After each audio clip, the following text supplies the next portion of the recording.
Hi, I'm Matt Kale, and on behalf of Expert Village, I'm here today to show you how to throw a Halloween party for your kids.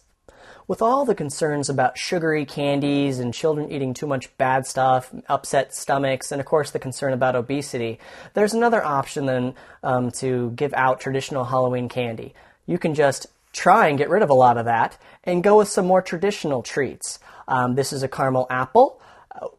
Sure, there's still caramel involved with that. There's a nice sugary taste to it, but there's also healthy fruit underneath. You can look to try to have those treats at your party, which, yes, they're still sweet. Yes, they're still fun, but they're a lot more healthy than just big packaged pre-processed chocolate or other candy bars that are out there, which is the staple you're going to find at most grocery stores.